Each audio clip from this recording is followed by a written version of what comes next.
Ora então, boa tarde a todas e a todos. Queria naturalmente começar por dar as boas-vindas à Associação Portuguesa dos Guias, Intérpretes e Correios de Turismo, dar as boas-vindas à nossa comissão. O meu nome é Pedro Coimbra, vou presidir esta nossa reunião de trabalho. Tenho à minha esquerda o Sr. Deputado Nuno Fazenda, do PS, e o Sr. Deputado Bruno Dias, do PCP. Não sei se mais alguns grupos parlamentares se irão fazer representar, se entretanto chegarem, juntar-se a nós. Peço desculpa, eu tinha ali o Sr. Deputado Hugo Costa, que agora me passou despercebido porque se sentou num lugar que não é o dele e que não é habitual e eu não ouvi ali. E, portanto, as minhas desculpas também, está o Sr. Deputado Hugo Costa, também do PS. Estava eu a dizer, se mais algum grupo parlamentar se fizer representar, juntar-se a nós no decurso da nossa reunião, que vai ter a seguinte distribuição de tempo. A Associação terá 10 minutos para expor o assunto que nos traz cá hoje. Naturalmente também darei alguma tolerância se assim for necessário, se for útil. Naturalmente estamos cá para vos ouvir e para que possam também expor o assunto com a calma e com o tempo que necessitarem, dentro de algum bom senso e de alguma tolerância, porque todos nós temos compromissos a seguir e até em simultâneo.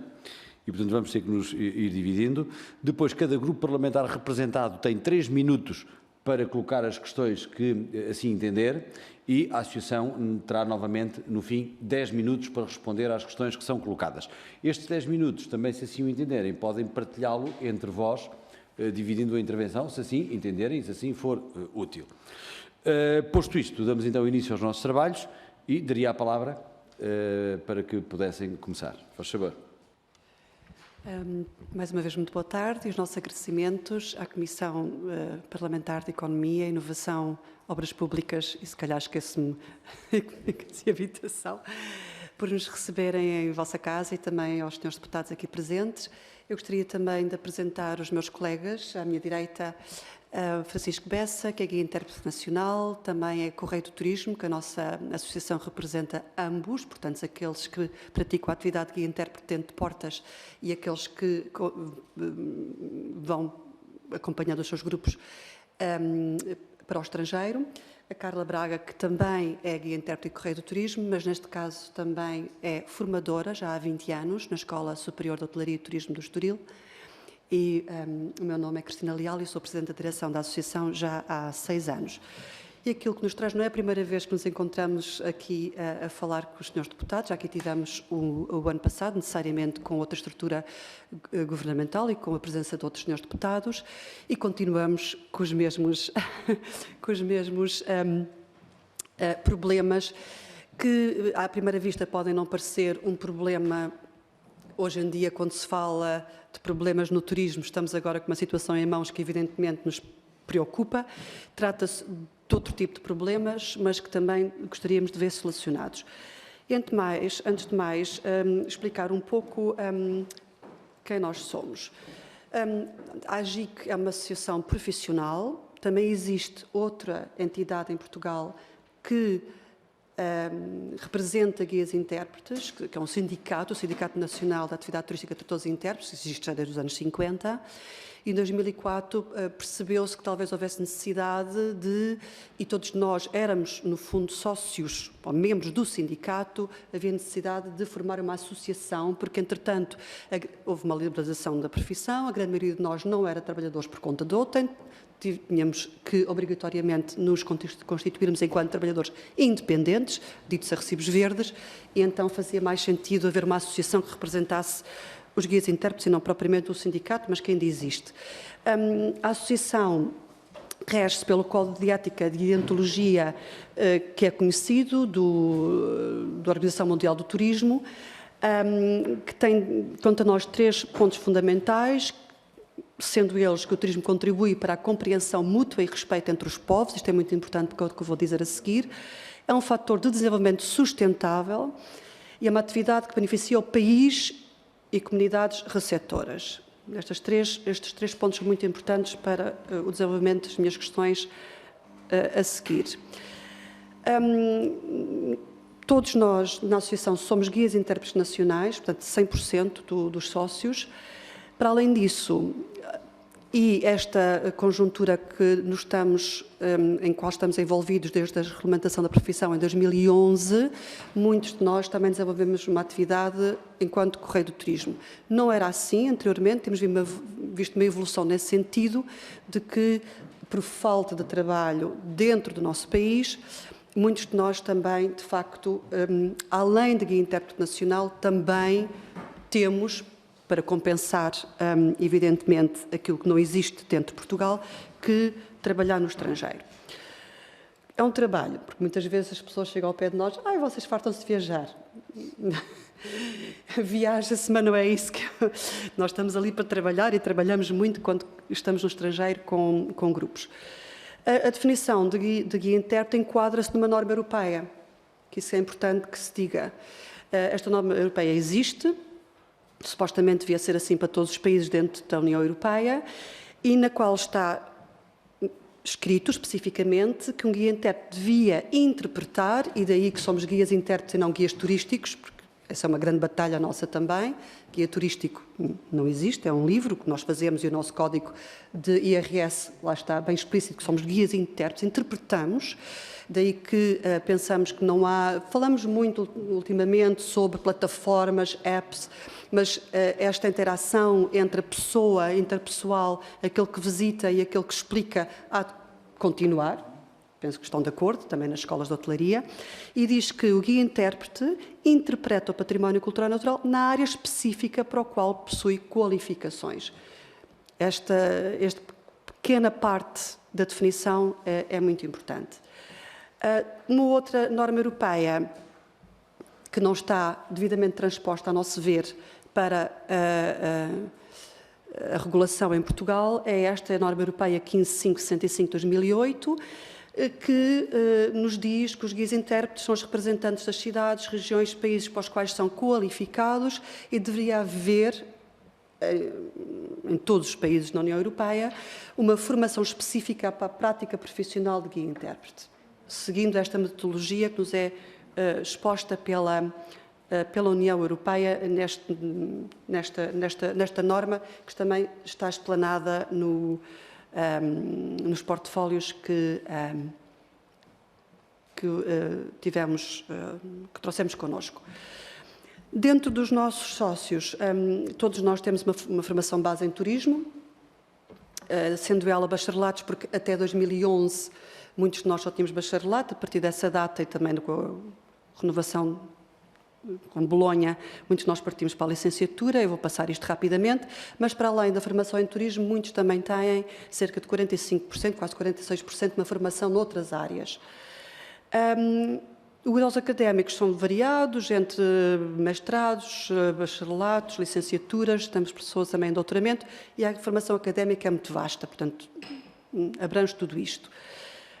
Como angariar trabalho, a grande maioria angariamos trabalho em agências nacionais, agências internacionais, também tudo muito variado, vou passar isto bastante rápido, circuitos nacionais, internacionais, áreas em que trabalhamos também variadíssimas, tudo isto está explanado no portfólio que entregamos.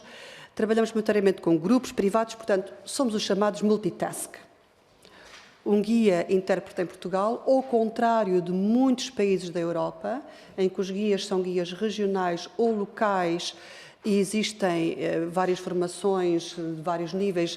Eu dou um exemplo, o Reino Unido, em que existe Blue Badge Guides, Yellow, Green, porque dependentemente se o guia é nacional, se é regional, se é local, existem vários patamares. Portugal foi um dos poucos países, até 2011, em que os guias eram nacionais, portanto operamos em todo o território nacional e, por esse motivo, havia licenciaturas para a pessoa estar provida de matéria académica de forma a poder guiar turistas num património que é vasto no nosso país. Portanto, a grande maioria de nós estamos coletados a recibos verdes, não é? 81,9%, alguns somos empresas unipessoais. Isto vai ser importante para aquilo que vou dizer a seguir, porque não existe um registro nacional de profissões de informação turística, porque o turismo de Portugal, no RENAT, no Registro Nacional da Atividade de Animação Turística, só pessoas constituídas em empresas unipessoais podem estar inscritas naquela plataforma, quer dizer que não sabemos ao certo quantos guias intérpretes existem, porque não há nenhum registro para guias intérpretes, não é? Nenhuma, mas há uma obrigatoriedade de de abrir atividade profissional enquanto guia intérprete. Um guia intérprete, para atuar na rua, passeios, ou ter a sua atividade, como todos nós, teremos de estar coletado nas finanças e para isso temos que abrir uma atividade. A atividade não é guia turístico, mais uma vez, portanto, quando as pessoas se promovem enquanto guias turísticos, percebemos logo que aquelas pessoas não estão a trabalhar na legalidade, não podem abrir atividade profissional enquanto guia turístico, isso não existe, só enquanto guia intérprete. E depois, muito poucos de nós, de facto, trabalhamos com empresas unipessoais porque não há uma obrigatoriedade legal para um guia intérprete ser uma empresa. Não existe. Mas existe uma obrigatoriedade legal para, se as pessoas constituírem uma empresa, estarem inscritos no RNAT, no chamado Registro Nacional da Atividade de Animação Turística. Há um bocadinho uma confusão entre animação turística e informação turística, uma coisa não é outra. Um animador turístico, no fundo, é o empresário, não tem que ser um guia. Uma pessoa que se dedica à informação turística ter uma outra panóplia de conteúdos académicos, história da arte, gestão de grupos, também complementado com a técnica profissional. Aquilo que a norma europeia nos diz é que tem que haver 60% de formação académica e 40% de formação teórica, prática. Técnica, desculpem, não teórica, prática. Isto é o que a norma europeia nos diz. Tudo isto é muito bonito, então o que é que nos traz aqui? Nós pertencemos a essa associação, somos todos guias formados, temos cursos em turismo, temos outras formações complementares, pagamos os nossos impostos, pagamos as nossas contribuições à Segurança Social, mas aquilo que se vê hoje em dia, e muito na senda do que é a liberalização do acesso às profissões da informação turística a partir de 2011 na Europa, é que há uma panóplia de pessoas que vendem os seus serviços na internet, que, ponto número 1, não têm qualificações para o fazer. E porquê? Porque na norma europeia, que também define a profissão de guia intérprete, diz taxativamente que tem que ter qualificações para a área onde essa profissão é exercida. Eu vou ser muito franca. Um senhor arquiteto em Portugal, ou na Finlândia, ou na China, construir é construir, arquitetura é arquitetura, um médico igual. Um guia intérprete que exerce a sua profissão na Grécia, digamos, o que é que sabe sobre Portugal, ou um português que exerce a sua profissão aqui, poderá ser guia na África do Sul? Não percebo como. As qualificações das pessoas são para a sua área específica onde trabalha. E um guia intérprete não é só um historiador, nós temos que saber de história da arte, história, também de geografia, botânica, etnologia e a prática profissional, que é algo muito importante. Todas estas pessoas, eu só fiz uma amostragem, isto foi retirado ontem da internet, todas as pessoas têm plataformas vendem os seus serviços online, inclusivamente há aqui um senhor, este lado esquerdo, que diz que é o único guia oficial em Portugal para tours judaicos. Eu própria sou de costela judaica, faço muitos tours judaicos em Portugal, a comunidade Ashkenazim em Portugal e a Sefartita não sabem quem é este senhor, mas ele vende-se na internet como sendo o único guia oficial em Portugal para Jewish Guide in Portugal, que é ótimo. E depois também temos várias pessoas, há uma senhora que diz que é a única guia profissional em holandês, quando existem pelo menos 12, que eu saiba, que são guias certificados por nós e pelos nossos colegas do Senati. Sim, sim. Não, no livro não, porque... Pois, mandamos o fecheiro. Porque isto foi só uma amostragem, porque eles são... Quando nós vamos... quando há um barco de cruzeiros, isto é muito fácil de verificar. Quando temos um barco de cruzeiros em Portugal, o rácio de guias certificados, o que quer dizer guias que pagam os seus impostos, e isso... Eu sou uma pessoa que preza a justiça e fico muito nervosa, a dizer o mínimo, quando percebo que temos um grupo de pessoas que são cumpridores, que pagam os seus tributos devidos, os impostos IRS ao Estado, mesmo quando não trabalhamos, pagamos a nossa segurança social e depois estamos a dividir o nosso espaço de trabalho com uma quantidade de pessoas que não têm atividade aberta, que não pagam impostos e são mais do que nós, ultimamente. Portanto, houve uma proliferação muito grande e nós estamos contra o acesso livre às profissões. Estas pessoas têm que estar inscritas em algum lado, não é? Haver uma obrigatoriedade de uma inscrição, de um registro profissional destas pessoas, porque já não falamos do que eles dizem, que isso é outro assunto. Isto é o grupo de trabalho para a economia, portanto, depois temos que falar da cultura, que é outra questão, porque mesmo a doutora, a antiga diretora do Mosteiro de Jerónimos, e temos aí cartas de recomendação, porque, de facto, o que os diretores dos museus, eu sou o Dr. Joaquim Ruivo, que muitas vezes ele diz que tem falta pessoal e tem que ser ele a picar os bilhetes, e o que ele ouve dizer dentro do Mosteiro da Batalha, coitado, o senhor fica muito nervoso também com todas essas pessoas que entram pelo espaço adentro, que são tutelados pelo Estado, mas também pela Unesco, e que toda a gente pode dizer o que quer, e muitas vezes falsidades, e contra a cultura portuguesa dentro desses espetados. E o que nós achamos que é, e com isto termino, é porque noutros países da União Europeia isso não acontece. Temos, por exemplo, o exemplo dos nossos vizinhos em Espanha, em que para fazer uma visita guiada à Sagrada Família na Catalunha, mas também ao Alhambra, sim, vou terminar, é o último slide, tem que ser só com um guia certificado, pode ser certificado pelos próprios museus, não é? Mas os diretores têm que ter essa liberdade de poder certificar os seus... Bom, e só para dizer que nós fomos considerados embaixadores da paz pela Organização Mundial do Turismo, e obrigada. Muito obrigado. Nada. Com a tolerância de quase 5 minutos, mas também foi importante para poder concluir a intervenção. Eu queria informar que, entretanto, juntou a nós o grupo parlamentar do PSD e estão presentes connosco o Sr. Deputado Jorge Salgueiro Mendes e o Sr. Deputado Carlos Silva. Cabe, precisamente de acordo com as nossas regras, dar a palavra, em primeiro lugar, ao grupo parlamentar do PSD. Não sei quem vai usar a palavra, mas deduzo que a queiram usar. É o Sr. Deputado Jorge Salgueiro Mendes. Faz favor. Muito obrigado, Sr. Presidente, caros colegas, e também um agradecimento à Associação. Eu estava a ouvir os colegas da Madeira por causa do IVA dos municípios da Madeira, mas há lá outros colegas que me poderão substituir, com certeza, e o Carlos é uma coisa. E em relação a esta problemática, eu pessoalmente conheço-a bem, porque fui até há pouco tempo Presidente de Câmara do Norte, de uma zona de fronteira, da Câmara de Valença, e que também temos este problema, porque sempre que temos uma visita à Fortaleza, geralmente as excursões, sobretudo espanhóis, trazem um guia com eles. E, portanto, tem-se tentado criar algumas regras para que alguns jovens locais com formação adequada fossem os guias, quase obrigatórios, como acontece em Espanha.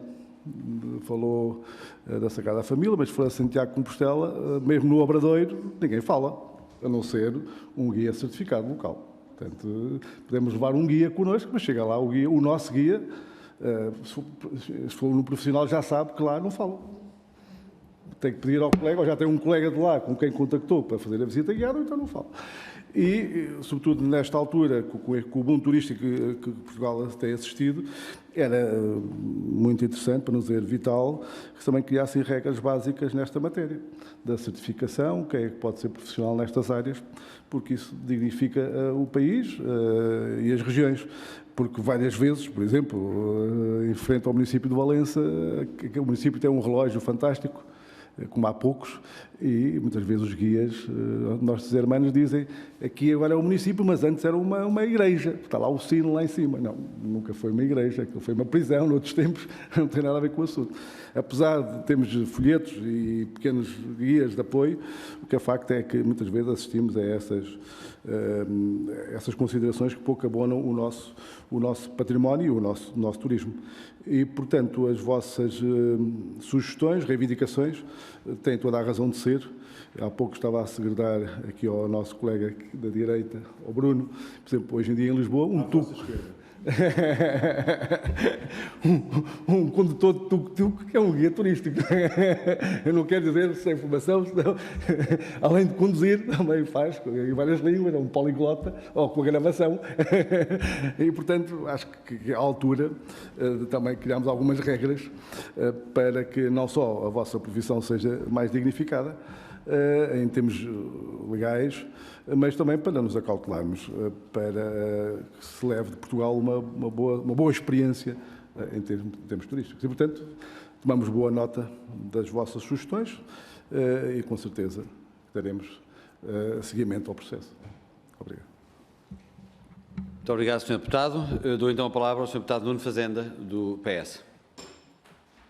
Ora, muito boa tarde. Antes de mais, muito obrigada, Sr. Presidente, muito obrigada pela vossa exposição. O sentido desta audiência também perceber um bocadinho aquilo que são as vossas ambições, as vossas dificuldades, e por isso queria primeiro agradecer a exposição que nos fizeram chegar.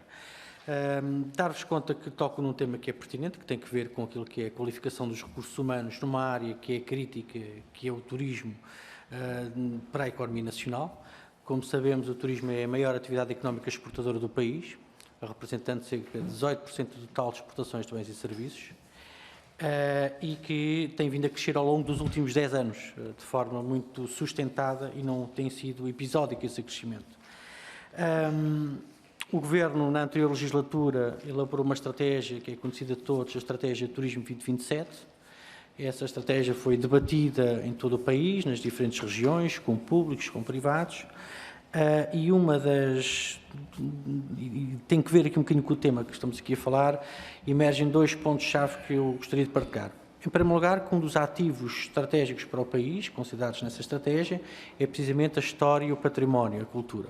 E, portanto, aí deixar esse sinal que tudo o que tem a ver com o património, com a nossa cultura, é uma das prioridades estratégicas e que tem sido consequente na qualificação e valorização do património e o seu usufruto. Uma outra prioridade tem que ver com a qualificação dos recursos humanos. E, portanto, aí a qualificação dos recursos humanos tem, enfim, ação em 3 áreas, desde logo ao nível do ensino superior, seja politécnico ou universitário, também ao nível do ensino profissional, através das diferentes escolas profissionais, mas também através das escolas de hotelaria e turismo, que vocês conhecem também bem, ao nível do turismo de Portugal. A este nível, o Turismo Portugal retomou agora recentemente o curso de guias regionais, como há pouco citaram muito bem, um bocadinho seguindo a lógica daquilo que é feito já hoje pela Europa, e de algum modo também procurando dar resposta, tanto quanto possível, às vossas preocupações em matéria de qualificação, porque isto tem a ver também com a qualificação do turismo, quando estamos a falar da qualificação de guias e intérpretes, porque são pessoas mais habilitadas para, e essa é uma preocupação que existe e que está presente. É evidente que temos de ter sempre aqui algum pano de fundo, que foi a liberalização das profissões da União Europeia, desde 2011, conforme deram conta, mas ainda assim, o que eu diria, e para concluir, é que tomamos boa nota destas vossas preocupações, tendo presente que o Turismo Portugal tem isso, tem procurado fazer ao nível da formação em concreto, tanto quanto possível nos guias regionais, mas ainda assim as questões que colocam são pertinentes e nós faremos chegar ao Governo, designadamente à tutela do turismo, aquilo que são as vossas posições. Muito obrigado. Muito obrigado, Sr. Deputado. Tem a palavra então o Sr. Deputado Bruno Dias, do PCP. Muito obrigado, Sr. Presidente. Gostaria de cumprimentar a delegação da Associação aqui presente e agradecer a explanação que fizeram. E agradecer principalmente a vossa paciência de trazer novamente um problema que há anos que têm vindo a trazer, nomeadamente até à Assembleia da República, porque perante interlocutores que são diferentes, pessoas com quem não tinham ainda contactado na Comissão Parlamentar, embora há cerca de um ano, julgo eu, contactaram a Comissão Parlamentar na altura, o Grupo de Trabalho de Turismo que funcionava e com quem reuniram na altura, e vários grupos parlamentares que, digamos, tentaram da vossa parte sensibilizar e chamar a atenção para os problemas que existiam. E vamos lá falar do concreto. Nós não estamos propriamente enquanto pessoas. Cada uma das pessoas que aqui está, provavelmente, poderá estar a ser interpelada pela primeira vez sobre estas matérias. A Assembleia da República, enquanto órgão de soberania, enquanto instituição, já é recorrentemente, digamos, contactada pela Associação dos Guias e Intérpretes de Correios de Turismo relativamente ao problema e eu julgo que importava fazer um ponto de situação sobre as múltiplas diligências que a Associação tem vindo a fazer e enquanto representante destes trabalhadores, do ponto de vista associativo, não é? E fizeram bem também em dar registro, em salientar o tipo de organização que existe no setor por parte dos profissionais. Agora, valia a pena termos aqui um ponto de situação e que pudessem recapitular, digamos, as iniciativas que já tiveram, as respostas que já tiveram, porque se do ponto de vista, eu diria até do senso comum e da opinião pessoal e da sensibilidade, à partida toda a gente dirá que isto é uma coisa que faz sentido, etc., mas isto nasceu por uma razão, e nasceu por um decreto-lei de 2011. Até 2011 era uma situação. De 2011 para a frente passou a ser outra situação. Porque o decreto-lei, logo ao início do mandato do governo PSD-CDS, salvo erro, em 2011, aliás, vocês mencionam isso no vosso documento, 92, 2011, 27 de julho. Estávamos mesmo no início do mandato do governo Passos Coelho Portas, PSD-CDS, que liberalizou múltiplas profissões, e a vossa foi uma delas, não é? E nesse aspecto ficámos perante uma situação de precariedade, no seu sentido mais amplo, mais grave do que estava, porque a precariedade laboral, do ponto de vista das pessoas que estão 90% com recibos verdes, 18,1%, 92%, 18% em regime de empresa unipessoal, estamos claramente perante situações que, do ponto de vista da incerteza perante o futuro, já é praticamente cotidiano, já não é surpreendente, digamos assim, é nesse sentido. Pode ser preocupante, surpreendente não é para quem conhece o setor e para quem conhece a atividade. Agora, se perante essa precariedade ou incerteza se junta esta situação de, diremos assim, concorrência desleal, concorrência enganosa, atividade até ilícita do ponto de vista da sua formação e da sua preparação, bom, então o caso é mais grave e há uma resposta que deve ser dada por parte das autoridades, seja ao nível do Governo relativamente ao setor e à tutela do turismo. Gostava de vos perguntar se, por exemplo, em relação à à Inspeção-Geral de Atividades Económicas, existe ou não alguma responsabilidade, alguma margem de intervenção que possa ser equacionada nesta discussão? Outras entidades, como a ASAI, etc., qual é a avaliação que fazem em relação a essa matéria, em relação ao quadro que existe, em relação ao quadro que faz falta preparar e discutir?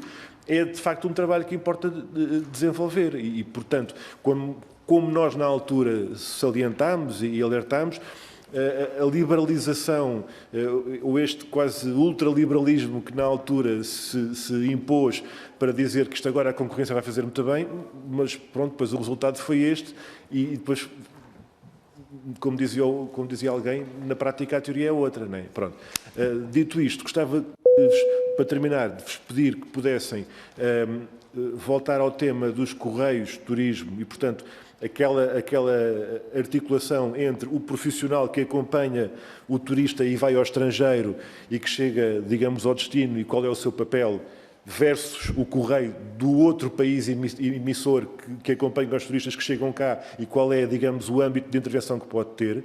E, portanto, eu julgo que, por parte do PCP, esta ajuda até da vossa parte para equacionar estas matérias é importante para a discussão e para a reflexão que é preciso ter para ajudar a resolver os problemas. Muito obrigado. Muito obrigado, Sr. Deputado, a quem também dei uma significativa tolerância, até também aproveitando, não temos todos os grupos parlamentares representados e, portanto, também assim podemos ir, em algumas matérias, mais ao pormenor. 10 minutos agora para responderem às questões que lhes foram colocadas e, eventualmente, acrescentarem mais algum conteúdo ao que já nos expuseram. Muito obrigada pelo contributo e vou tentar ser sucinta.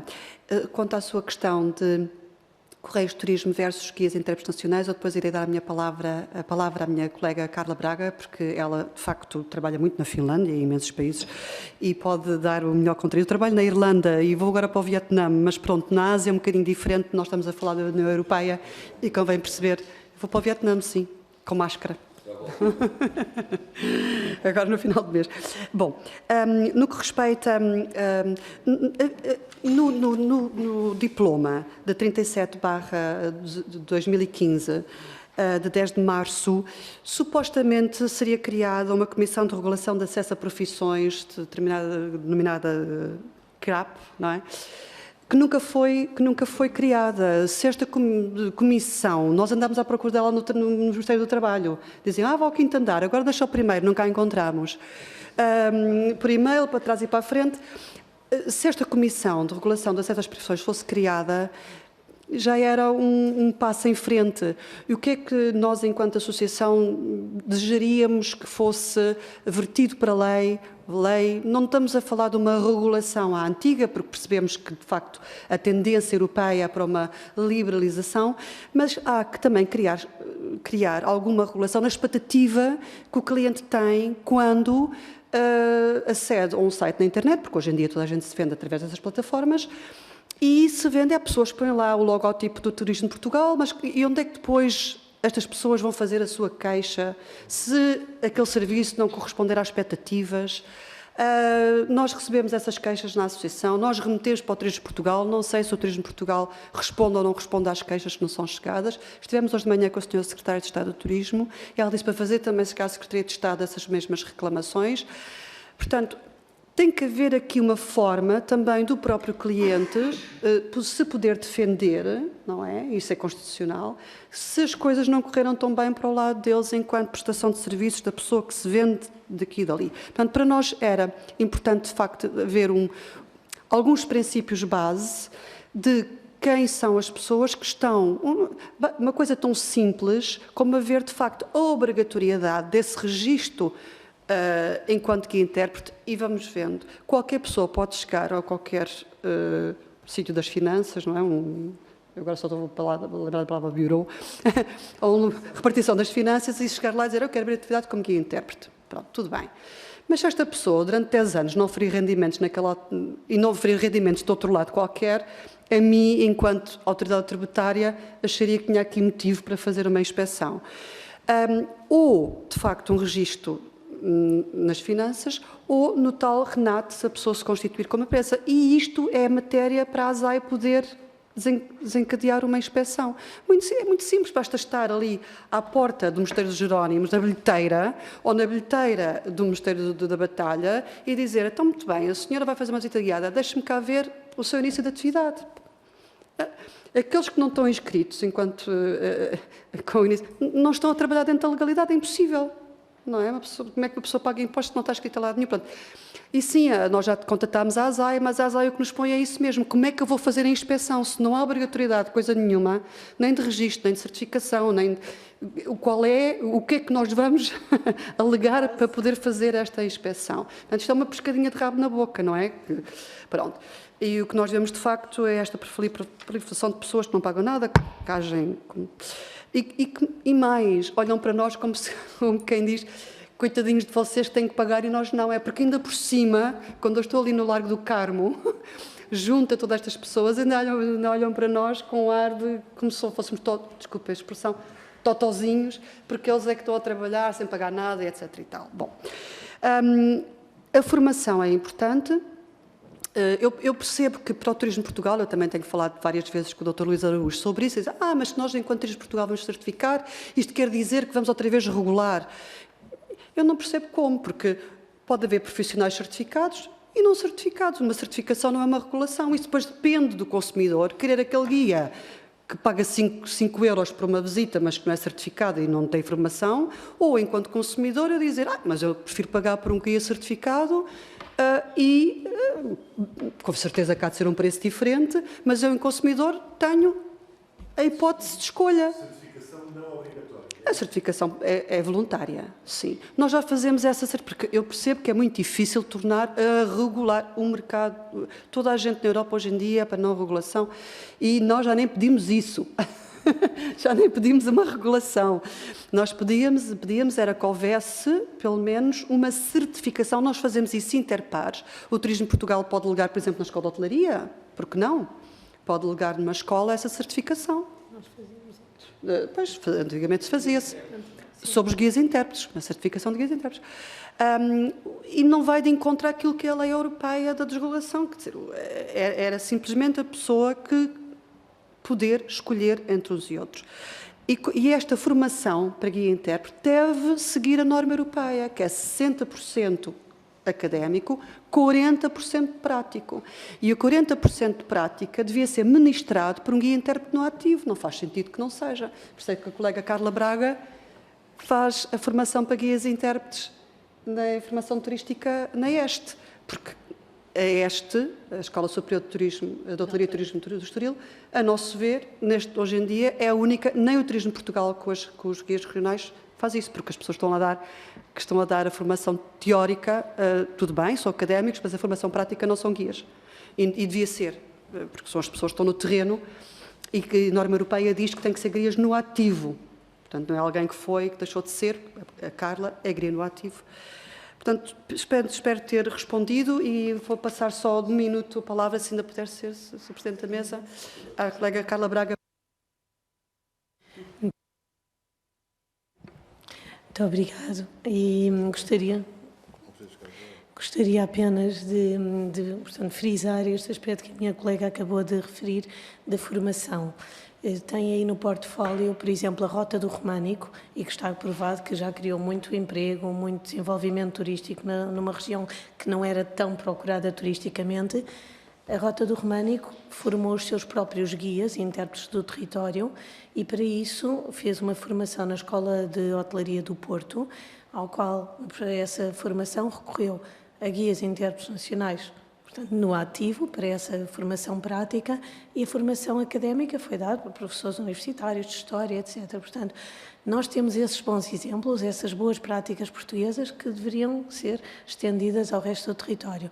A ESTE, portanto, eu agora também aqui representante da ESTE, nós adaptámos e, portanto, conhecendo a norma europeia, fizemos toda uma série de modificações nos nossos cursos, inclusive é quando foi a primeira inspeção da A3ES, nós também chamamos a atenção para toda esta mudança de currícula que tivemos no curso de Informação Turística. O curso teve várias modificações desde a sua origem, que foi, portanto, o curso foi criado em 1992, tem tido várias adaptações e, logicamente, quando surge uma norma europeia, nós adaptamos imediatamente e tanto é que na última inspeção da A3ES, o nosso curso foi um dos cursos que, portanto, teve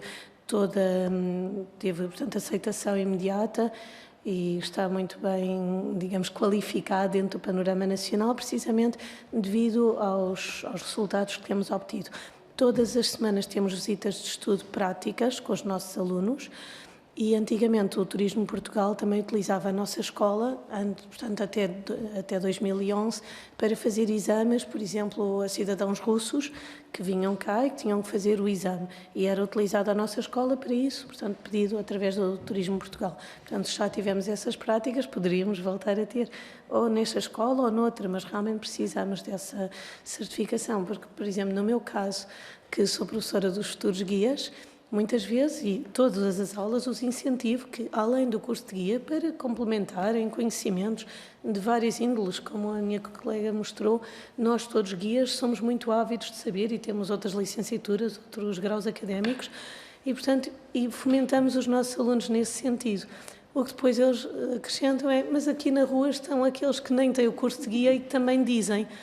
E, portanto, nós ficamos sem grande moral para incentivarmos esse incentivo à cultura e até à própria economia nacional, porque são alunos que farão outros mestrados, doutoramentos, pós-graduações e, portanto, também ajudam nas atividades económicas e, portanto, na qualificação dos próprios cidadãos. Gostava de chamar a atenção para isso.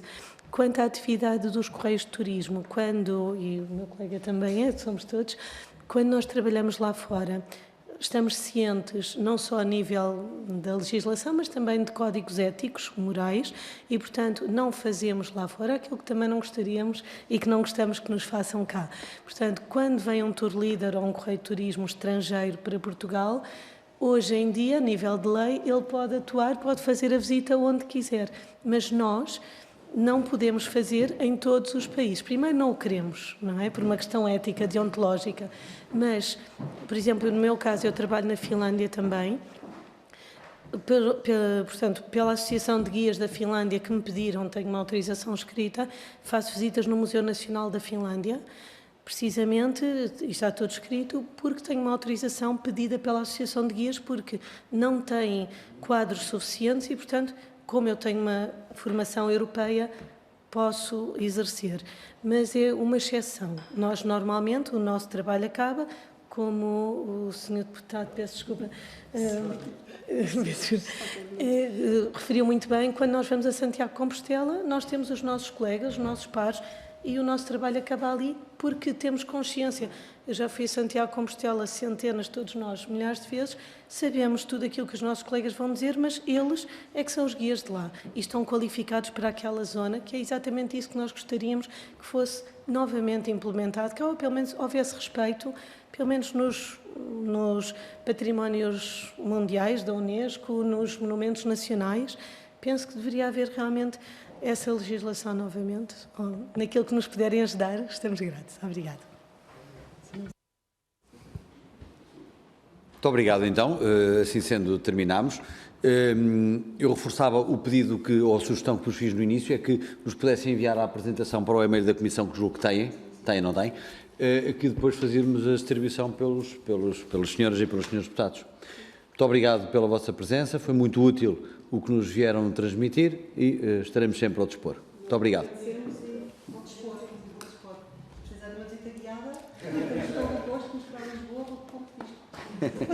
Muito obrigado.